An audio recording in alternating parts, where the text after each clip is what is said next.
I didn't see the text right away. It was 3:07 a.m., my phone buzzing softly on the nightstand like it didn't want to wake me. I'd worked a double shift that day, collapsed into bed fully dressed, boots kicked off near the door. When I finally opened my eyes and read her message, I felt that familiar tightness in my chest. The kind that shows up when something you've been ignoring finally demands attention. I'm at Jake's house. Pick me up or we're done. No greeting, no explanation. Just an ultimatum, delivered in the middle of the night like a power move. I stared at the screen, letting the glow fade as it locked again. And for a moment I just lay there, listening to the quiet hum of the apartment. Her name was Mallory. We'd been together almost 4 years.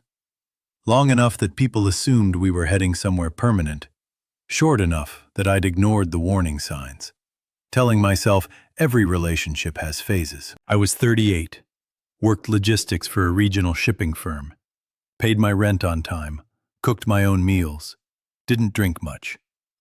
I wasn't exciting, but I was dependable. Mallory used to say that's what she loved about me. Said I made her feel safe. Over time, safe became boring, and boring turned into something she seemed to resent. She'd go out more, stay out later, tell me I was overthinking when I asked questions. Jake was part of that shift. A coworker, she said. Funny, spontaneous, harmless. I believed her because believing was easier than admitting I might be slowly getting replaced. I sat up on the edge of the bed and read the text again, slower this time.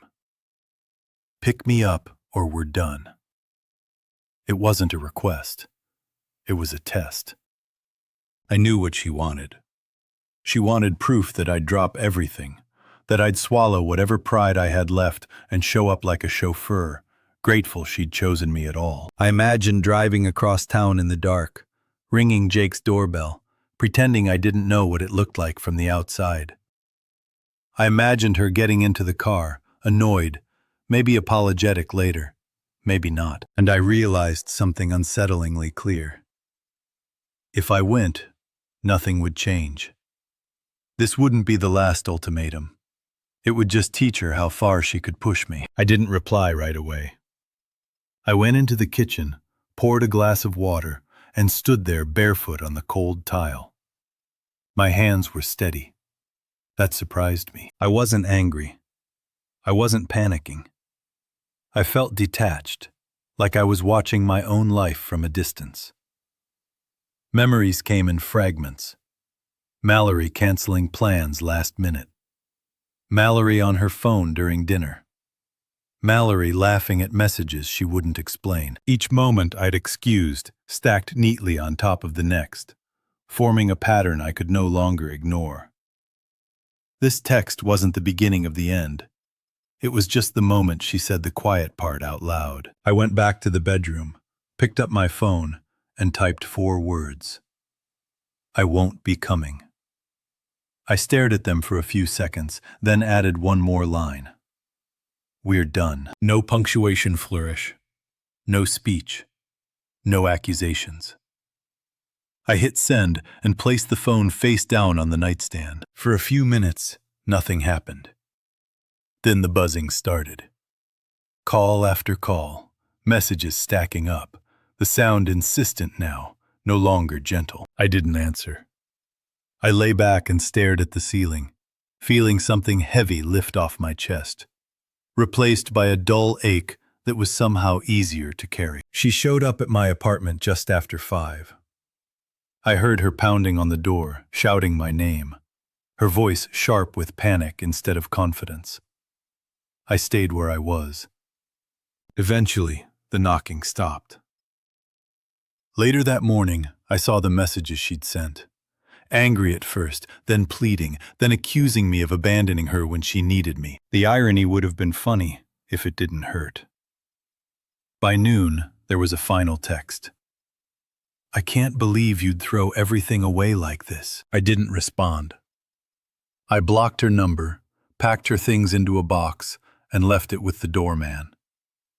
It felt procedural, not dramatic. Like closing an account that had been overdrawn for too long. In the days that followed, The silence was loud.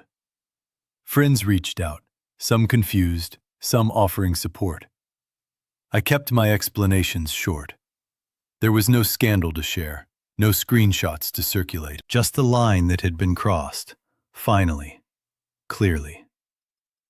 At night, I replayed that moment, the phone lighting up in the dark, the ultimatum that assumed I'd comply. I realized how often I'd been reacting instead of choosing, how much of myself I'd shrunk to keep someone who was already halfway gone. Leaving didn't make me feel powerful. It made me feel honest, like I'd stopped negotiating against myself. A week later, I ran into Jake at a grocery store near my place. He looked uncomfortable, avoided my eyes. I nodded once and kept walking. There was nothing to say. Whatever happened between them was no longer my problem. That was the strangest part. The relief didn't come from knowing the truth about that night. It came from knowing I'd finally trusted my own boundaries. I didn't lose sleep wondering if I'd overreacted. I didn't draft messages I wouldn't send. I just moved forward, one ordinary day at a time, lighter than I'd been in years. People talk about closure like it's something someone else gives you.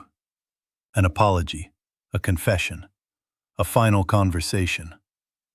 I learned it doesn't work that way. Closure is what happens when you stop waiting for someone to choose you and decide to choose yourself instead. At 3 a.m, Mallory thought she was forcing my hand.